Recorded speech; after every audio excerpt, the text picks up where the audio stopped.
After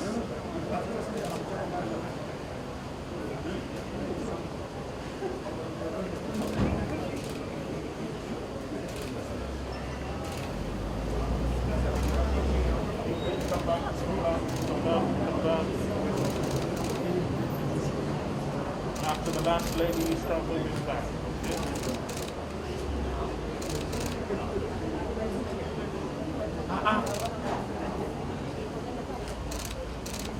Okay, start moving back, pull it. Move back. Yes. Move back, give the man space.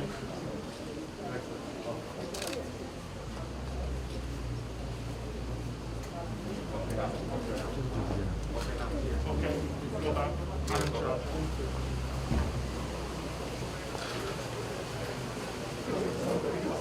Okay.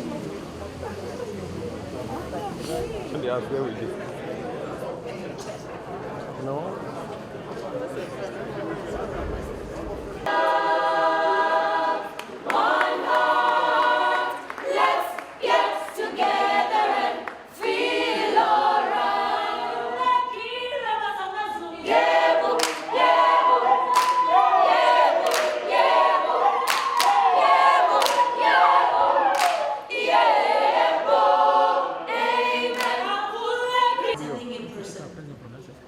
Are joining 156th meeting held on 1/1. Consider and agree upon the provisional adoption of such a declaration.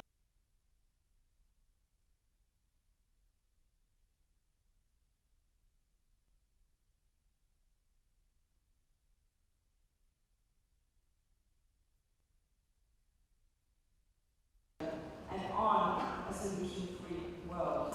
In 1972, a thickened into a vote at Vairos. Your Excellency President Uhuru Kenyatta, Your Excellency President Mohammed of the Republic of Nigeria, Your Excellency, Madam Nuep, President and Commander-in-Chief of the Defense to UNEP, he is deeply honored to Your Excellency,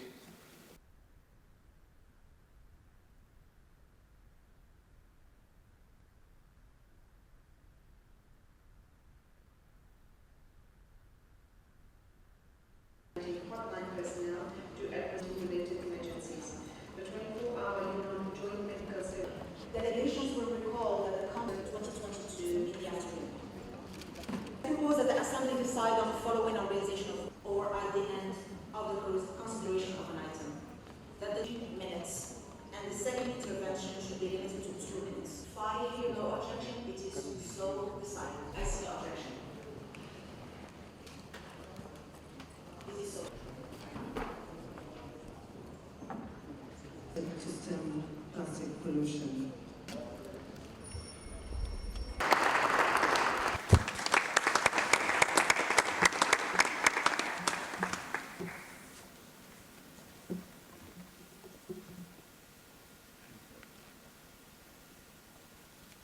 Director of UNEP,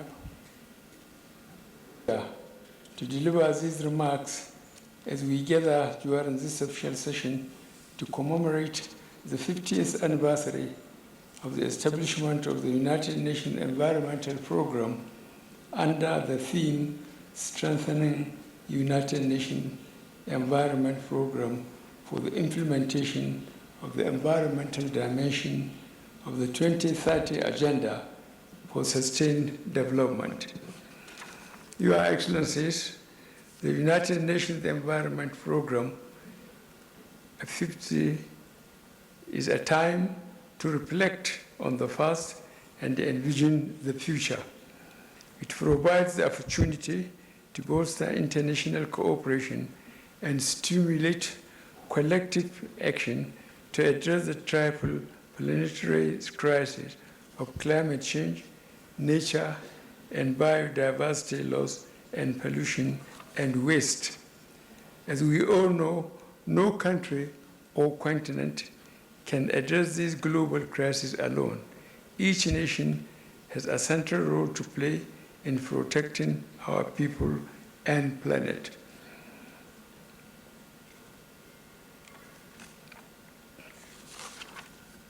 Excellencies, distinguished ladies and gentlemen, 50 years ago, after United Nations Conference on the Human Environment in Stockholm in June 1972, with the efforts of Ambassador Maurice Strong of Canada, many governments became convinced of the need to make climate and environment action a priority. And with Maurice Strong as United Nations Environment Program's first executive director, the path was clear to what nations need to do make our environment safer, healthier, and better. During last year's COP26 in Glasgow, parties worked towards spurring action to reduce greenhouse gas emissions, while also pledging to take steps to adapting to climate impacts. Nations are constantly facing the threats of disrupted weather patterns, low food production, and rising sea levels that increase the risk of catastrophic flooding, among other challenges. In that regard, Nigeria pledged to work with other countries in achieving the goals of the Paris Agreement, and in doing so has increased her conditional contribution to reduce greenhouse gas from 45% to 47%. Additionally, I outlined Nigeria's efforts and commitments towards transitioning to net zero ambition, which involve both environment and development-related plans. As we celebrate the 50th anniversary of United Nations Environment Program's existence, we laud the efforts of United Nations Environment Program and encourage broader action to outcome climate change, biodiversity, rising levels of pollution, and waste being three major crises threatening our planet. Notably, desertification and drought are threatening lives and livelihoods, which further underscores the need to boost biodiversity in ecosystem restoration. We thank the United Nations Environment Program for its role in reducing biodiversity loss and for being a major player in the global movement to slow deforestation, accelerate afforestation. We recognize that restoring key ecosystems is crucial to help combat climate change and achieve sustainable development. Therefore, by collaborating with partners such as the United Nations Environment Program, we believe that much more success would be recorded as we journey in collective struggle against climate change.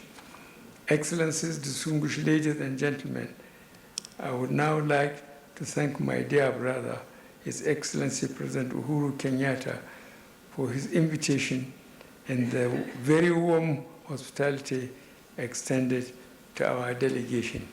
In the same way, I would like to thank the Ministers of Environment and their team for their commitment and active participation during the resumed fifth session of the United Nations General Assembly, which preceded the commemorative event.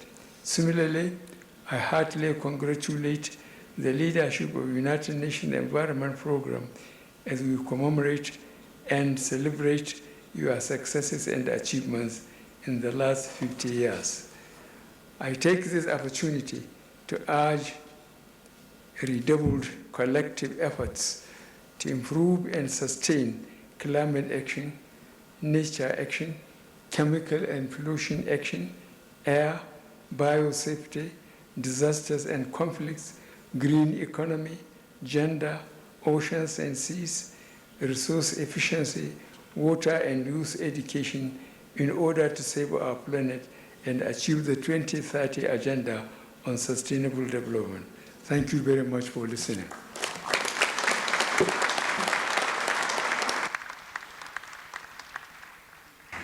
Thank you to President Buhari of the Federal Republic of Nigeria for the compelling and comprehensive statement. Thank you very much. Excellent. Republic of Nigeria, Your Excellency, Dr. Mugwetsi Mas. Was founded in 1972, the planet was already showing signs of buckling under the weight of humanity. UNEP offered the world a new way forward based on a vision for a better, healthier Earth built on the pillars of international cooperation. In the following decades, UNEP and its partners would work with member states to combat air pollution, restore the ozone layer, protect the world's seas, promote a green and inclusive economy, and raise the alarm about biodiversity loss and climate change. It has shown that multilateralism works and can deliver solutions for people and the planet. UNEP's science, policy work, coordination, and advocacy has helped to right environmental wrongs around the world and raise awareness of the critical importance of the environmental dimension of sustainable development. The work you do has never been more important. Humanity continues to wage a suicidal war against nature.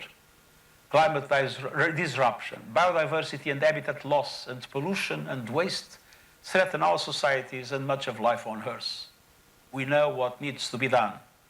First, we must protect the most vulnerable, who now number in the billions. We need scaled-up international cooperation to provide the financial and technical assistance that vulnerable countries and communities need for greater resilience. Donors and multilateral development banks should more than double the share for climate adaptation to at least 50% of climate finance by 2024. Second, the world must cut global emissions by 45% this decade to reach net zero emissions by 2050. This means no new coal and no coal finance. I was encouraged in Glasgow by the announcement of a renewable energy partnership with South Africa. We need equivalent coalitions for all countries that have pledged to get out of coal and that need technological and financial support. Coal needs to be phased out in OECD countries by 2030 and by 2040 everywhere else. And every sector in every country needs to decarbonize this decade, especially the energy and transportation sectors. Third, we must halt the extinction crisis. And that means having an ambitious and actionable post-2020 biodiversity framework to put us on a path of living in harmony with nature. And fourth and finally, we must drastically reduce chemical, plastic, and solid waste pollution. That means tackling the drivers of environmental degradation, especially poverty and unsustainable consumption and production. I'm encouraged by the moves by the UN Environment Assembly to establish an intergovernmental committee to negotiate a legally binding global agreement on plastic pollution. We must also transform our financial and accounting systems so they reflect the true cost of economic activities, including their impact on nature and the environment. In all we do, we need to follow science and engage in multilateral action to make peace with nature. UNEP supports that science and facilitates multilateral action and partnership. I thank Kenya for hosting UNEP's headquarters over the last 50 years, making Nairobi the global hub for the environment. On this anniversary, let us reflect on the urgent tasks ahead. We are nearing a point of no return, and let our successes, such as the Montreal Protocol, give us inspiration for the huge efforts that are needed now to ensure these and future generations can live on a sustainable planet. UNEP, along with the entire United Nations system, will be central to those efforts. As we look ahead, let us grasp the opportunities of working together under an active, open, and networked multilateralism. All countries have a crucial role to play in protecting people and the planet. I wish you a fruitful special session of the Environment Assembly, and I wish you every success in the important work to come. Thank you.